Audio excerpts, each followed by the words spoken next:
जी गुरुजी। साहिब बंदगी सतनाम। कहाँ से बात कर रहे हो? मेरी बात गुरुजी से हो रही है, नितिन साहब से। हाँ, नितिन दास बात कर रहा हूँ मैं। अरे मेरी बड़ी अच्छी किस्मत जो आपकी आवाज सुनने को मिली। चलो, मालिक की दया है।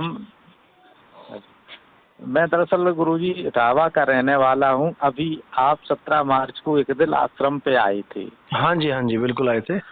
हाँ, तो वहाँ मेरे गुरुजी हैं, अब वो काफी वृद्ध हो गए। हम उस समय थे नहीं, हम इलाहाबाद में थे। अच्छा। तो हाँ, तो आपके जाने की सूचना मिली थी। फिर आपके बारे में काफी कुछ चर्चा हुई गुरुजी से। तो हमारी भी बड़ी जिज्ञासा हुई कि आपसे बात करने का अवसर मिले। चलो, बहुत अच्छी बात है, मालिक की दया है। आपके गुरु ने नाम दीक्षा ली थी वहाँ पे और अन्य भक्तों को भी दिलवाई थी।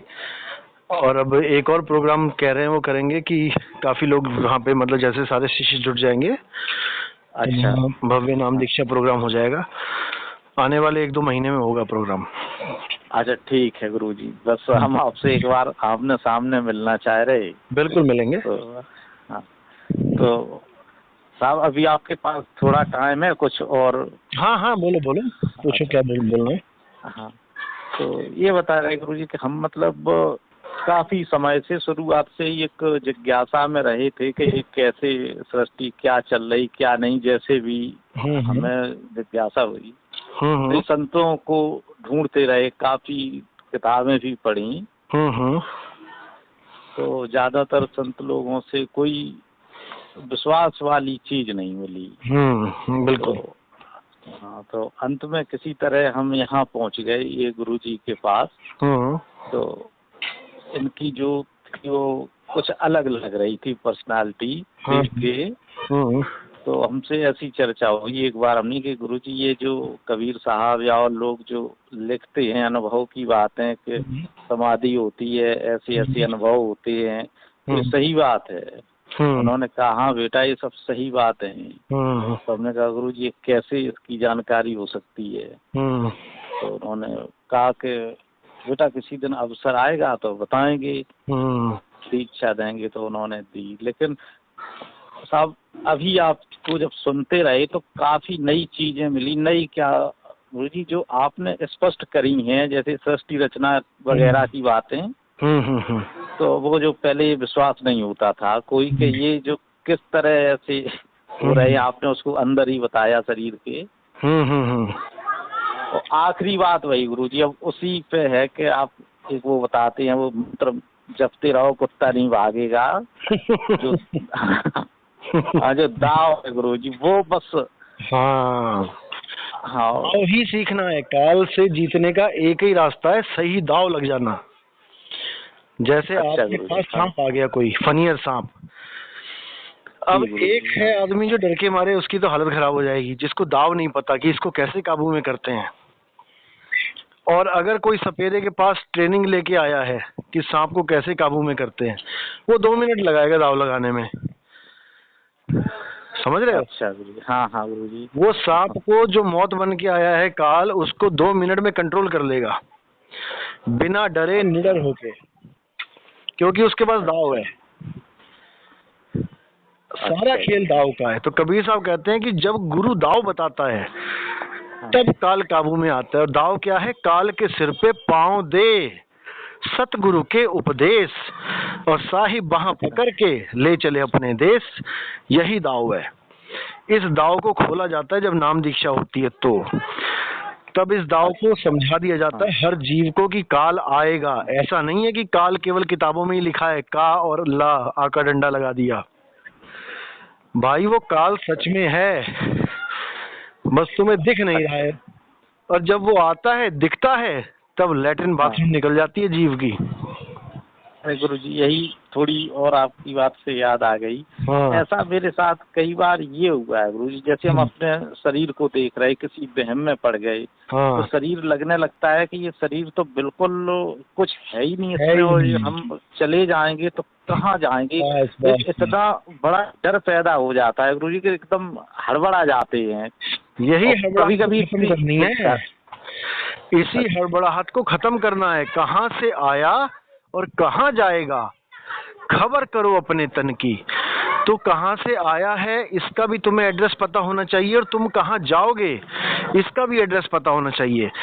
ये दोनों एड्रेस अगर आपको पता लग गए, फिर हड़बड़ाहट खत्म हो जाती है।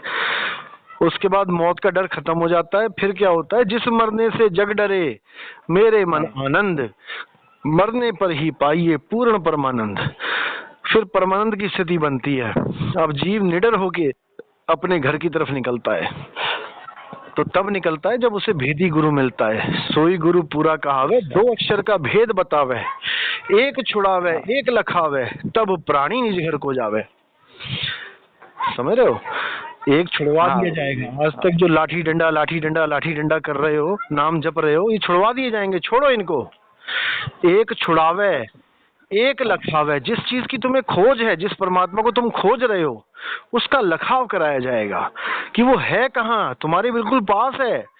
मोको कहाँ ढूंढे रे बंदे, मैं तो तेरे पास में। अब वो पास में है तो नाम क्यों जपना भाई? जब वो पास में है तो मुझे उसकी खबर दो कि कहाँ पे है। तो कह रहे खोजी हो तुरंत मिल जाऊं, एक पल की तलाश में, और कहें कबीर सुनो भाई साधो, मैं तो हूँ विश्वास में।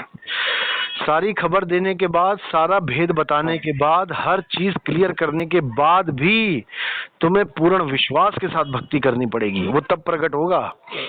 अगर संशय रहा दिल में तो नहीं प्रकट होगा, जितना मर्जी जोर लगा ले कोई। आजकल तो अच्छा गुरुजी, तो एक लगता है कि जैसे विश्वास तो करना चाह रही है पूरा, लेकिन जब तक सामने एकदम कुछ वो ना समझ में आ जाए तब तक वो थोड़ा तो बोला ना आपने कि ना समझ में आ जाए, इसी को समझाया जाता है। सारी कहानी तुम्हें समझाई जाएगी। तुम कैसे आए हो, कहाँ से आए हो, कौन से दरवाजे में से आए हो इस शरीर में, कौन से दरवाजे में से जाओगे, कैसे जाओगे, सारा भेद बताया जाता है। तब विश्वास बन जाता है आदमी का कि हाँ ये बिल्कुल सत्य है जो मुझे ज्ञान दिया जा रहा है, और मैंने इसी ज्ञान पे अटल होकर भक्ति करनी है। ये तब होता है। परमात्मा कोई मूंगफली थोड़ी नहीं है कि जेब से निकाली और तुम्हें पकड़ा दी और तुमने देख लिया हाँ हाँ ठीक है, ऐसा नहीं है। परमात्मा गुप्त भेद है, उस भेद की जानकारी चाहिए आपको, तब मिलेगा। वस्तु कहीं ढूंढे कहीं कैसे लागे हाथ, गुप्त वस्तु तब मिले भेदी लीजिए साथ। उस वस्तु का भेद बताने वाला हमें चाहिए, ना कि वस्तु को सीधे पकड़ा देगा हाथ में। ऐसा नहीं होता है। जैसे किसी ने भेद बता दिया कि आप जहाँ खड़े हो पानी उसी के 100 मीटर नीचे है, 100 फुट नीचे है। अब उसने तो बता दिया ना भेद, अब पानी थोड़ी दे दिया तुम्हें। पानी नहीं दिया उसने, उसने पानी का भेद बताया। अब आप उसकी जब खुदाई करोगे विधि के अनुसार 100 फुट खोदोगे तब आपको पानी मिलेगा। अब बंदा सोचे मैं 100 फुट खोदूंगा मुझे पानी मिलेगा, और एक एक फुट अलग अलग जगह खोद दिया, 100 गड्ढे उसने एक एक फुट के खोदा, तो 100 ही फुट है, लेकिन अलग अलग जगह खोद दिया तो पानी नहीं मिलेगा। एक ही जगह 100 फुट एक साथ खोदेगा तब पानी मिलेगा। ठीक है ना? ठीक है। तो ये सारा समझाया जाता है, बताया जाता है, तब सब कुछ समझ में आने लग जाता है। चलो और अच्छा। और कुछ और गुरुजी अभी कुछ वो याद नहीं आ रही, बस ऐसी आजमाने के लिए किया था कि हमने कहा ये आपका फोन नंबर काम करता है कि नहीं आपका, जैसे वो वीडियो सुनते रहते हैं। अच्छा अच्छा। तो आप किसी और दिन के लिए वो दें आज्ञा, तो हम आपको कोई बात नहीं। आपको कुछ भी समझ में आता है, कुछ भी सवाल आता है तो आप डायरी में लिख लिया करो। जी हुआ करे संडे हुआ करे तो अपना आप भी फ्री और मैं भी कभी एक आधा घंटा फ्री होऊंगा, क्योंकि मेरे लिए तो संडे मंडे एक ही होते हैं। मुझे तो हर दिन सत्संग कहीं ना कहीं। आपका बहुत दौरा रहता है गुरुजी, आप बहुत मेहनत कर रहे हैं। बिल्कुल, एक ही जीवन है, मेहनत करने के लिए मिला है परमात्मा से, इसी जीवन में सबको जगाना है। तो वही गुरुजी की आज्ञा हुई थी, उन्होंने कहा था कि अब हमारा तो शरीर जर्जर हो रहा है, आप लोगों को सुपुर्द करना चाह रहे हैं। अच्छी बात है। देखो यही विवेक होता है। वो गुरु धन्य है जो सत्य मार्ग को समझ के अपने शिष्यों को भी उसके साथ जोड़ दे। धन्य है, उस गुरु को धन्य बोला गया है। और जो गुरु अहंकार में मनवश, अहंकार वश, मन माया वश और झूठी जो है मान बढ़ाई वश अपने शिष्यों को गलत जगह रास्ते पे लगा के खुद तो चला जाता है, उनको भी धकेल देता है, उसकी दुर्गति होती है।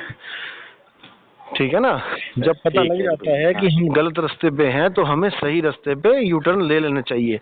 हम यहाँ पर मान बढ़ाई के लिए नहीं आए संसार में, हम यहाँ पर सत्य की खोज के लिए आए, चाहे वो कोई गुरु होए चाहे होए चेला, क्योंकि दोनों ही खोजी हैं परमात्मा के, दोनों गर्भ से आए हैं, दोनों ने गुरु धारण किया है। क्या गुरु ने गुरु धारण नहीं किया? उन्होंने भी किया है। तो इसीलिए बोला गया एक डाल दो पंछी बैठे, एक गुरु एक चेला, गुरु की करनी गुरु भरेगा, चेले की करनी चेला, तू उड़ जा हंस अकेला। अकेले ही उड़ना है, ना तो कोई गुरु आएगा आपको लेने और ना ही कोई किसी को चेला लेने आएगा। दोनों ने अकेले उड़ना है और उसको एड्रेस भेदी गुरु बताएगा। अच्छा, हाँ गुरुजी। अब इसी में गुरुजी 2-3 बार जैसे बदलाव हुआ इस जानकारी में, तो उससे थोड़ी वो दुविधा बन गई। जैसे पहले तो आश्रम पे आती थी किताबें राधा स्वामी सत्संग की, तो वहाँ आत्मा का सफर नाम की एक किताब थी, उसमें दिखाते थे कि किस तरह कितने मंडलों से उतर के आत्मा आई है। फिर वो एक रामपाल जी महाराज को सुनने लगे वहाँ, तो वो आते थे कि त्रिकुटी से सीधा एक विमान जाता है वहाँ से सीधे, तो वहाँ से फिर आपने बताया गुरुजी कि कुछ है ही नहीं, कहीं आना ना जाना ना कहीं आना ना कहीं जाना, आपे में आप समाना, सृष्टि यहाँ होगी।